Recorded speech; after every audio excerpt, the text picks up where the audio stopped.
Mr. Speaker, ladies and gentlemen, the debate today is mainly not about the evil-mindedness of the corporate medicine companies, rather it is about alleviating the children from the pains of their unwilling parents, a fact which the opposition today has utterly failed to grasp.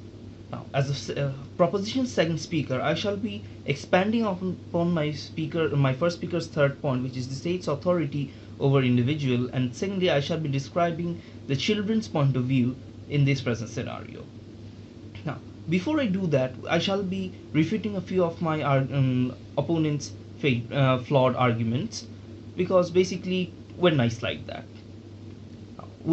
First of all, the opposition leader comes up and tells us that they would not leave the decisions simply to the doctors, rather they would arrange programs that would educate parents. Now, when you do that, we're fine with increasing the amounts of education. However, when you do that in this present scenario, what you're basically saying is that you're ready to ignore the bunch of children, you're ready to ignore the sufferings and possible harm to the children who would be facing, who would not have gotten vaccination during the time that you're educating the parents, during the time the parents are away at classes, at your programs. You see, that is a completely fallacious, flawed argument, because educating is not something that can be done in a day. Secondly, when you talk about state cannot enforce decision, we say it can. We say we are fine with enforcing decisions when necessary, as I shall be explaining in my constructive. Thirdly, when they paint the picture where the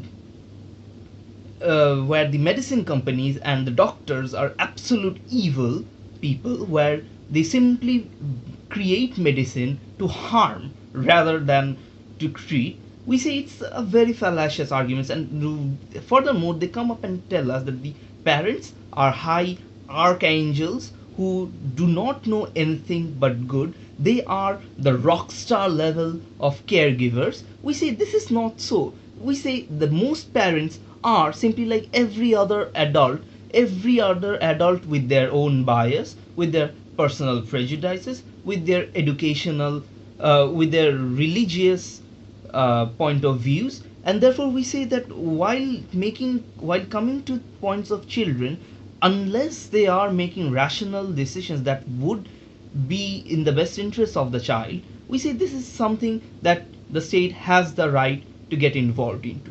Now, let's talk about how they say that parents are going to do research. We say this is not something that is practically possible, because you do not expect every expecting parent to, before they have sex, to produce children, to procreate. They will go on researching tours to ask what would harm and what would not harm their potential child. Because the vaccines that we mentioned, the bare necessity vaccines, are something that some of them are given right at the birth. And secondly, while you talk about doctors being bribed by medicine companies and stuff, this villainy is a completely fictitious item, because you see, unless the doctors are providing an FDA approved drug, they are legally liable. They are basically putting themselves into liability of getting sued. This is something the doctors would not do, and therefore we believe that every argument this opposition side raised today falls flat on their face. Now, coming to my constructives, which is the state's authority over an individual. You see, we see that in a normal running condition, state has the authority to not just interfere in decision making, rather it has the authority of taking away certain privileges. For example, if a person violates laws, the state has the rights of taking away its privilege of freedom and putting him in prison.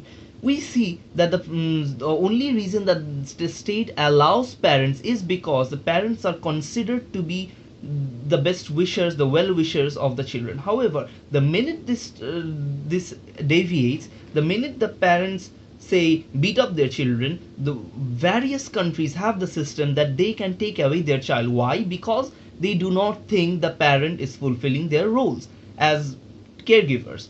So when a similar situation arises where the parent does not want to give vaccinations to a child, is not he or she does not allow the child to be given precautionary medicine, is when the parent is basically harming the child, or rather putting the child in in the way of probable harm by and therefore failing to fulfill his or her role, and therefore the state has the right to interfere.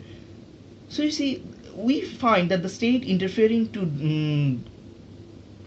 to give the children vaccine is perfectly fine. And secondly, let's talk about the children's aspect. The children, right at the birth, the children not only expects to be loved and given care by his parents, he or she as an individual will grow up and expect the state to have given him some benefits as well. So unless he or she has been given a certain insurity of health by the state, he or she will not have any belongingness to the state. He or she will claim that the state has violated his rights, has violated the privileges he had got the right from the state. And therefore we see that the parents are perhaps not the decision makers. Why? As my first speaker has said, they are biased. They are biased by their religious beliefs.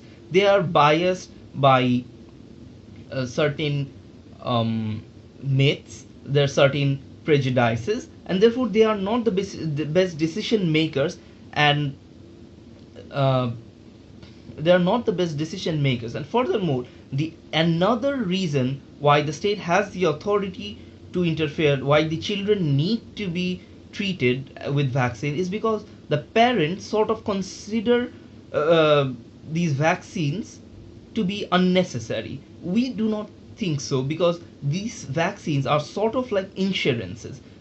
The fact that by the time the parents realize this fact, it will be too late for the child. It will be too late for the parents to earn retribution, because the parents will simply be devoid of their child. The child will be perhaps impaired or dead, or simply be unable to get enough treatment. So therefore, what do we show you? We have shown you that the opposition has raised some very fallacious characterization. We have shown you that the things that they mentioned, that the parents should be educated rather than the children provided vaccine, is a completely fallacious and long-term project that cannot be realistically implemented without causing harm to children. We say that the state has the ability and the authority to enforce decisions when necessary. We say that parental consent is unnecessary when the parental consent is maybe the cause of harm for children. We say that the mindset of the drug companies and the doctors are not those of the villains, and therefore we have shown you why the children need to be treated, why the state has the authority, and therefore we believe that we take the debate home.